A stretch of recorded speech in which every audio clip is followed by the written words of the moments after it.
বয়স যতই বাড়ুক, মনের বয়স বাড়তে দেওয়া ঠিক না। কারণ শিশুকালটা সহজ, সরল, নির্ভেজাল একটা সময়। আসসালামু আলাইকুম। কেমন আছেন সবাই? আশা করছি কাছে দূরে যে যেখান থেকে আমার ভিডিওটি দেখছেন এবং শুনছেন সবাই ভালো আছেন। আলহামদুলিল্লাহ, আল্লাহর রহমতে আমরাও খুব ভালো আছি। সবাইকে ওয়েলকাম করছি নতুন আরও একটি ব্লগ ভিডিও দেখার জন্য।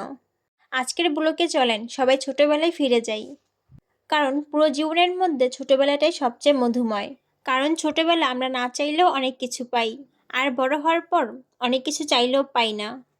তাই আজকে কিছু সময়ের জন্য ছোটবেলায় ফিরে গেলাম, রাজ্য ছাড়াই রানী হলাম। আপনাদের সাথে কথা বলতে বলতে আমার পুঁইশাক ভাজি আর ডাল হয়ে গেছে। এখন আমি ছোট মাছের চচ্চড়ি রান্না করব। আজকের ব্লগে আমি যে পাতিলগুলো ব্যবহার করছি সবগুলো আমার ছোটবেলায় খেলনা পাতিল।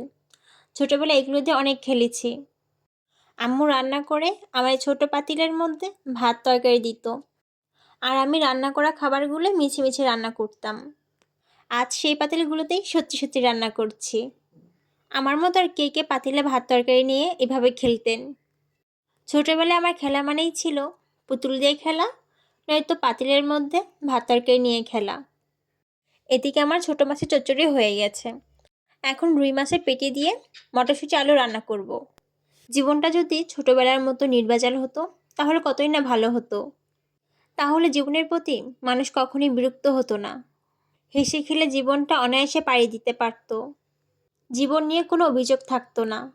এই পর্যায়ে যারা আমার ভিডিওটি দেখছেন তাদেরকে বলি, আমার চ্যানেলটি সাবস্ক্রাইব করে পাশে থাকা বেল আইকনটি বাজিয়ে দেবেন, যাতে আমার নিত্য নতুন ভিডিওগুলো সাথে সাথে আপনারা দেখতে পারেন। এই তো আমার রান্না শেষ হয়ে গেছে। এখন আমি কেকের জন্য চকলেটগুলো গলিয়ে নিব। অফ ক্যামেরায় আমি mini chocolate cake, mini vanilla cake, mini pudding বানিয়ে নিয়েছিলাম। এখন চকলেট কেকের জন্য চকলেট গানাশ তৈরি করে দিয়ে দিব। এতে খেতে অনেকটা ভালো লাগবে। ছোট কেক তাতে কি, মজা করে খেতে হবে তো। ছোট বলে অবহেলা করা যাবে না। যদিও ছোট ছোট হাঁড়ি পাতিল দিয়ে কাজ করতে আমার অসুবিধা হচ্ছে, তবুও খুব ভালো লাগছে, আনন্দ হচ্ছে। এই তো আমার সব কিছু সাজিয়ে গুছিয়ে নেওয়া শেষ। বিকেলে রান্না শুরু করেছিলাম। সব কিছু গুছিয়ে রান্না শেষ করতে করতে রাত হয়ে গেছে। তাই ভাবলাম ক্যান্ডেল লাইট ডিনার করে ফেলবো। এই যে আমার পুডিং, কেমন হয়েছে বলবেন? আমার কাছে তো খুব ভালো লাগছে। এখন আমি কেক, পুডিং সবগুলো কেটে নিচ্ছি। সত্যি আমার খুব ভালো লাগছে। জন্মদিন মনে হচ্ছে সেই ছোটবেলায় ফিরে গিয়েছি। এত সুন্দর করে গুছিয়ে রান্না করলাম, খেয়েও তো দেখতে হবে কেমন হয়েছে। তাই এখন প্লেট সাজিয়ে নিচ্ছি।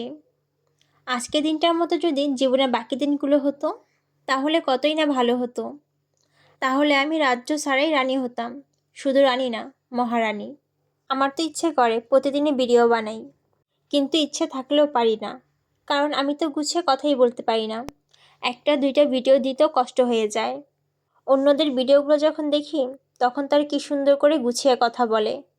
তাদের কথাগুলো শুনতে কতই না ভালো লাগে। আর আমি কথা বললে মনে হয় আমার ভিডিও রেখে সবাই পালাবে। এই তো আমার প্লেট সাজানো হয়ে গেছে, সাথে একটা কাঁচা মরিচও নিয়েছি। আমি ছোটোবেলাও মরিচ খেতাম। আম্মু সবসময় বড় মরিচ থেকে ছোটো মরিচ আলাদা করে রাখতো আমার জন্য। ছোট ছোট মরিচ তো ঝাল লাগতো না, তাই বাহাদুরি করে দুটোও খেয়ে নিতাম। এতক্ষণ যারা ধৈর্য সহকারে আমার ভিডিওটি দেখেছেন তাদেরকে অসংখ্য ধন্যবাদ। ভিডিওতে কোনো ভুল ত্রুটি হলে ক্ষমা দৃষ্টিতে দেখবেন। আজকের ব্লগ আমি এখানেই শেষ করছি। দোয়া করি সবাই ভালো থাকেন এবং আমার জন্য দোয়া করবেন, আমি যেন আপনাদেরকে নতুন নতুন ভিডিও উপহার দিতে পারি। আল্লাহ হাফেজ। আসসালামু আলাইকুম।